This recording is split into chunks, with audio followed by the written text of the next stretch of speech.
Hey everyone, my name is Aegis and this is the Squibbler. Oh my god. Oh my god.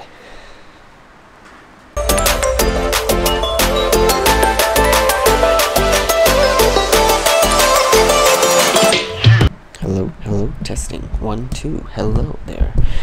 And let me just adjust my mic over here because I need it to be a little nearer.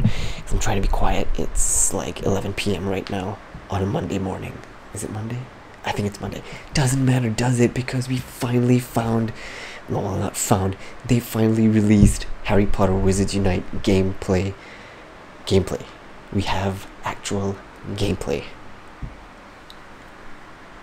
So ladies and gentlemen, Harry Potter Wizards Unite official Twitter account have officially released this information.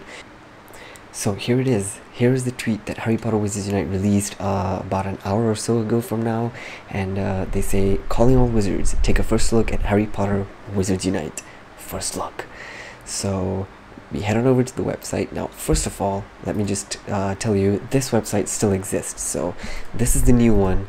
This is still the old one, and there are some changes made to this one. As you can scroll down, you can see this new column over here which says latest news, read more, yada yada yada. Basically, after you click more, it directs you to that other website, this new one, which we will get to in just a second over here.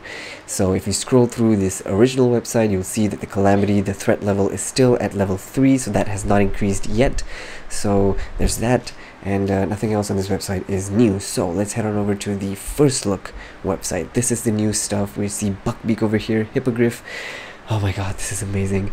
Okay, so let's read every single thing over here and find out what exactly is in store for us in Harry Potter Wizards Unite. So Harry Potter Wizards Unite combines content and characters you know and love from both the original Harry Potter series and the Fantastic Beasts films in a unique Wizarding World experience. It's up to you to ready your wand, prepare your potions, brush up your spells, and help prevent the calamity from exposing the secrets of the Wizarding World. Nothing quite new here, but here's where the interesting stuff comes in. Holy crap, that's Ronald frickin' Weasley right there. Play your part in Wizarding World. A calamity has befallen the Wizarding World, causing artifacts, creatures, people, and even memories to mysteriously appear in the Muggle world. Witches and wizards from across the globe must come together to solve the mystery of the calamity, overcome the confounding chaotic magic that surrounds these foundables, and return them to their rightful place, keeping them safe from Muggle eyes. So basically all of these magical creatures and people that you will encounter throughout the game will be called foundables. Your journey begins as a new recruit of the Statute of Secrecy Task Force established by the MOM and the ICW for the purpose of investigating and containing the calamity. Moving on, we have even more footage. This one looks like a Portkey over here. That is freaking amazing. Basically, you walk towards the Portkey and you are transported, so-called, into a new environment in which you can get some items. We'll talk about that in a bit, so let's just read this first. The magic is all around you. As you step outside and explore the world, the map will reveal traces of magic, highlighting the location of magical foundables. While these traces can be found all around you, certain foundables may be more likely to appear at various types of real-world locations, including parks, banks, municipal buildings, yada yada yada. So basically, a lot of the stuff similar to Pokemon Go and Ingress, where basically big public spaces will definitely have a lot of these concentrated, you'll see concentrated areas of these foundables. Cast a variety of spells to overcome the confoundable magic, keep the magical foundables safe, and send them back to the Wizarding World. By returning foundables, you'll earn unique rewards that can be tracked in the game registry. Also, we'll get to in just a bit. As you cast spells, you'll consume spell energy. Be sure to regularly stop by inns found at Muggle locations around the world to collect food and drinks that replenish your spell energy. So inns are basically going to be something like Pokestops in Pokemon Go, where you can get items and food and drinks to basically help replenish your spell energy. In this case, probably the equivalent of Pokeballs in Pokemon Go. While exploring, you'll also come across ingredients that can be used to brew potions, which will aid you in different aspects of your Wizarding World journey. These ingredients can be found on your map, varying by the environment, weather, and time of day. So also very similar to Pokemon Go in terms of how Pokemon spawns in Pokemon Go, depending on the weather, depending on which biome you're in, depending on which country you're in. So definitely we're going to be seeing different types of magical creatures and people appearing on our map depending on where you are. Make sure to keep an eye out for Portmanteaus, which can be unlocked to reveal portkeys that whisk you away to iconic Wizarding World locations. in this case a 360-degree advanced AR immersive experience in places like Ollivander's Wand Shop, which you can see from this animation that they have over here from the screen recording. Stronger United. Oh, look at that. That is PvP right there. That is dueling right there. And also Asim, I see you. I see you, brother. Stronger United. Test your combat skills by visiting one of the multiple fortresses indicated on the map. Fortresses are host to wizarding challenges, real-time multiplayer battles against dangerous foes, including Death Eaters and soul-sucking Dementors. So inns, similar to Pokemon Go's Pokestops, and fortresses will be similar to Pokemon Go's gyms. You won't want to face these threats alone. Gather your friends to take on threats of even higher levels and recover rarer magical foundables from within the fortress walls. So of course you get rewards for defeating whatever you have in these fortresses. To further develop your wizarding skills, you can also choose to specialize in different magical professions. Now, there are no teams and no houses in Hogwarts Mystery, as some people were predicting. In fact, there are professions, and this is something I predicted many months ago, probably more than a year ago, where I predicted that professions would be a thing in Wizards Unite, and it definitely is. As you can see, Aurors, Magizoologists, and Professors are going to be the three teams per se in this game, and basically they'll all have their own unique skills and abilities that will come in handy at different times, particularly during wizarding challenges, aka raid battles. Team up and strategize with witches and wizards from other professions to tip the scales in your favor. We'll get to this in just a bit. So basically 3 teams will be in Wizards Unite. You choose which one you want to be in: Aurors, Magizoologists, and Professors. I was definitely going to go for Auror because that's something I relate to the most, because my favorite character is Harry and he's a Gryffindor. I'm a Gryffindor. He becomes an Auror naturally. But I have a very good feeling that Aurors will be something like the Team Mystic of Pokemon Go. Very common team. So I kind of want to be in the underdog team, because I am in the underdog team in Pokemon Go, Team Instinct. Which makes me feel like maybe Professors might be that underdog team. Magizoologists also might gain a lot of popularity because of the Fantastic Beasts movie franchise, with Newt Scamander being a Magizoologist himself. So that's also one thing to note over there. But let's go. What's next? There are plenty more secrets to be revealed and mysteries to be uncovered, so keep one at the ready and be prepared to unite with your fellow witches and wizards. Be the first to know as more information about HP Woo becomes available by signing up at wizardsunite.com. Now, pre-registration, this is the most important part over here. Pre-registration is now available on Google Play, so sign up today. If you're an iPhone user, stay tuned for more updates. Now, I have a spare Android phone with me apart from my iPhone, so I am quite lucky in that sense. But for those of you who are Android users, go head on over to your Google store right now and you will see Wizards Unite over there. For iPhone users, don't worry, it should come soon, but of course the game has not been released yet. Pre-registration basically just means probably that they're going to be releasing the beta soon. There's no word on when the actual release date is. I'm still banking on a summertime release, although with this pre-registration thing going on right now, it feels like the beta should be releasing in March, sometime in March, hopefully. So that's basically all the stuff we have from the official Harry Potter Wizards Unite page, from the HP Woo First Look page, which I'll leave a link to. All of the important links will be linked in the description box down below, so don't worry about that. So we can see some screenshots over here. We can see the map as well. It's a much more in-depth map than what you have in Pokemon Go. Pokemon Go's map is really very simple, but this one looks very complex and very interesting. You can see your own avatar over there, and you know, you can see the inns and the fortresses around. The inns will basically be the ones which are the house with the stick, standing on the stick.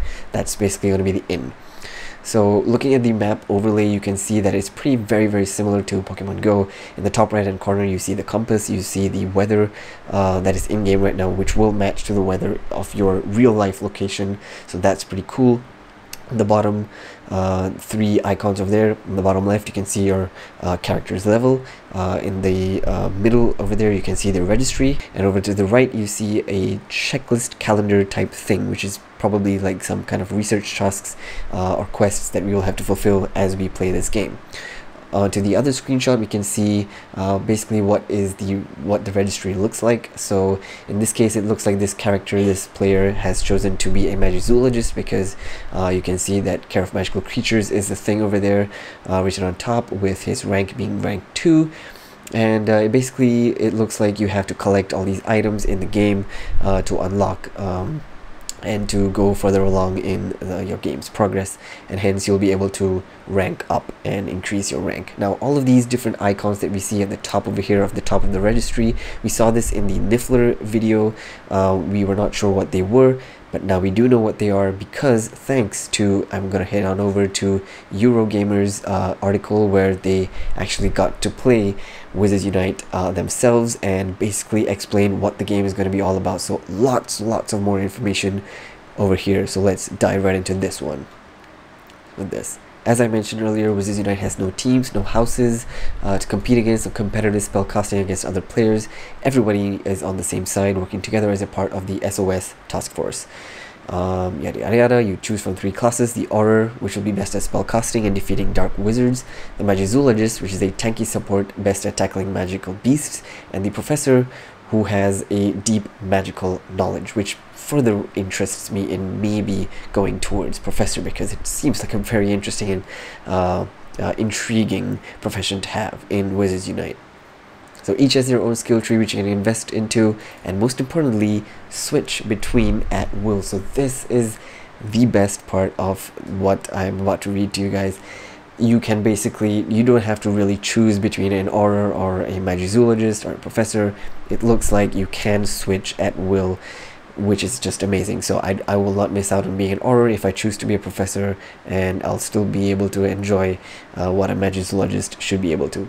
Now the storyline which is going to be taking place is going to be in the modern day, with a grown-up Harry Potter, who's already an Auror, who will be setting us off to investigate a magical event known as the Calamity, as we have heard plenty times, which has conjured up foundables. As I mentioned earlier, foundables will be magical items, creatures, and characters that you'll be finding across the AR world of Wizards Unite.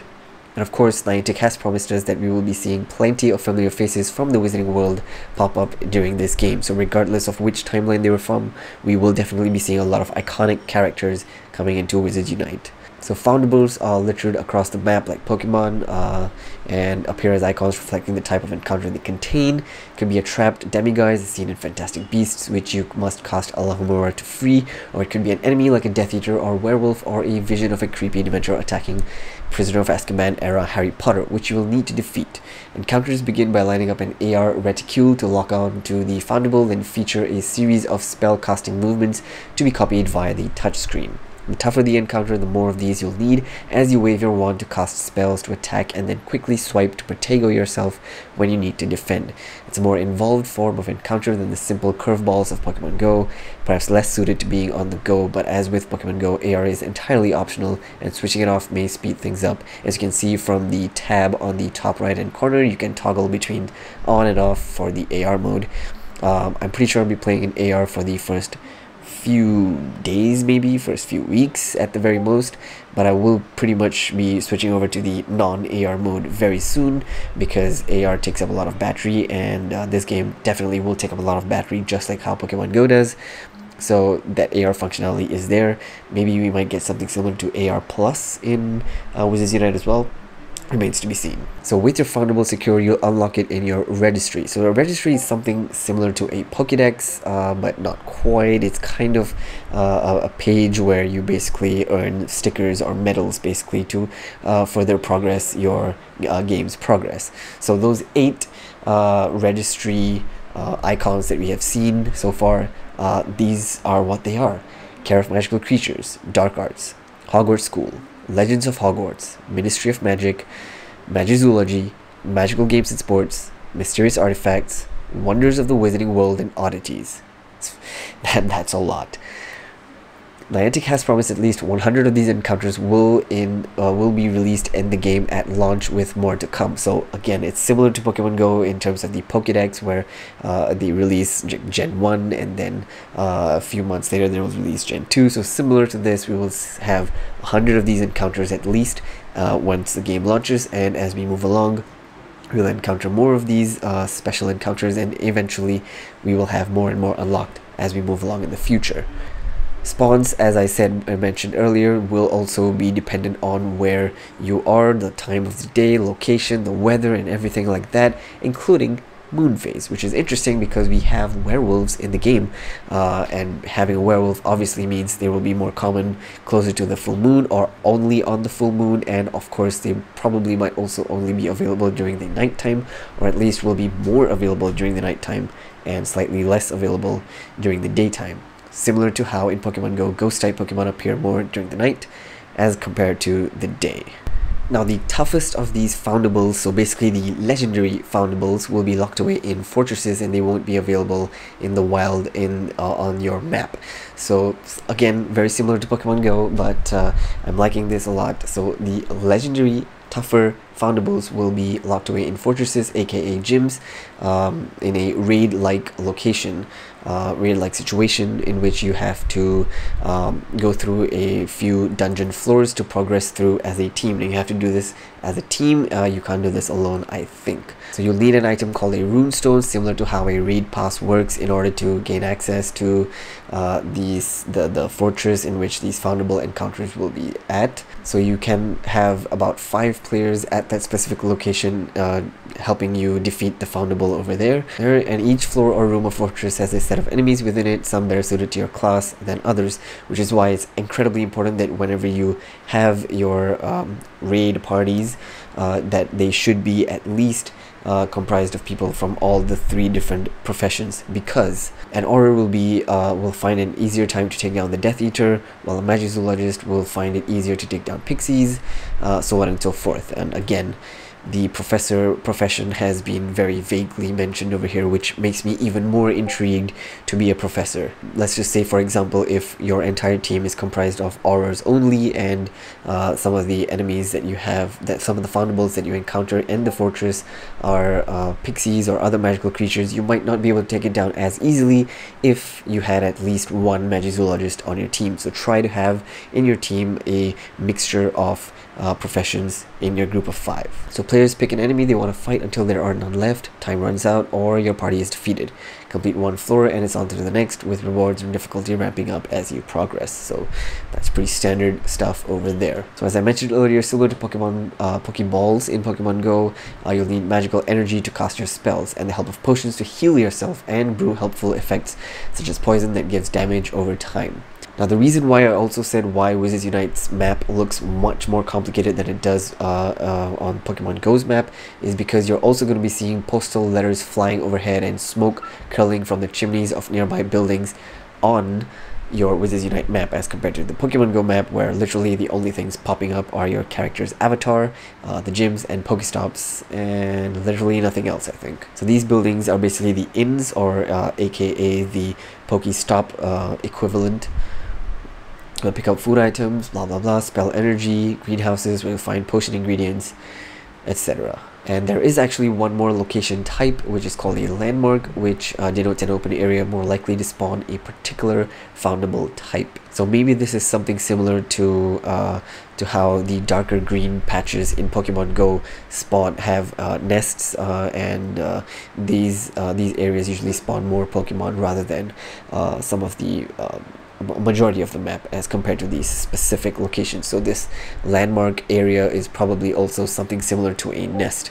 Now from what we can tell over here, the game's introduction from Harry is voiced by a fairly convincing sound-alike for Daniel Radcliffe, so we're definitely going to be having some voiceovers for the characters. Definitely I would highly recommend that you play with your sound on for at least the first few days so that you know where the sounds are coming from in your app, but I think I will be switching it off once like a week or so after the game has launched.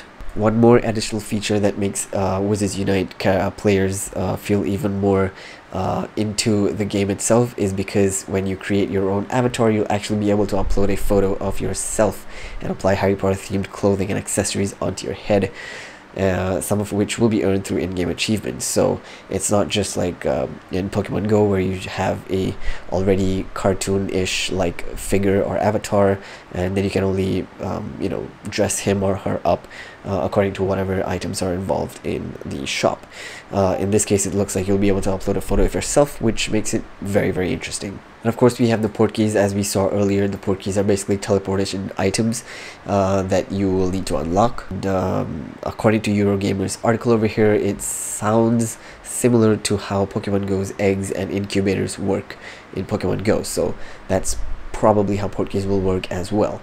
So once you unlock a Portkey, you will be able to summon an AR portal in front of you. You'll be able to enter places like the Ollivander's shop or Dumbledore's office in Hogwarts, and basically in these areas you'll be able to hunt around and explore to find hidden treasures. It kind of actually sounds similar to incense and lucky eggs, in which case you'll be able to enter these locations for about maybe 30 minutes or so, and you'll be able to collect items or XP and rank yourself up. Maybe that's how it sounds like to me, more than eggs and incubators. And that is pretty much it for the gameplay itself. The article then continues on to say how Niantic believes that this game will last for decades, and it's a forever game, which I'm truly excited to hear about, because if they feel like it's gonna last for a very, very long time, then I'm even more excited to play Wizards Unite whenever it does come out. Still, no release date officially, but because Android users can right now you can pre-register, it feels like the beta might be released very, very soon, and the actual game should be releasing very soon as well. All important links will be linked down below in the description box. I am still so excited. It's already been more than an hour since this news came out, and oh boy, wow. See you guys in the next video. Bye. Hey, if you've stuck around till the end, thank you so much for watching. I have one small request for you guys. I actually took part in a film competition with my friends a few weeks ago, and if you guys are interested, please do check out that video that we made. But more importantly, if you want to help my team win, you can head over to one of the links. I'll leave to it in the description box down below as well, where you can go vote. It's a link to a Facebook post. You just have to click like on it, and that's it. Every single like counts. If you guys want to help out, I would be very appreciative of it. My whole team would be very appreciative of it. So thank you so much, and I'll see you guys in the next video. Bye. So these buildings obviously being the inns, aka Portkey, aka Pokeballs. Oh, wow.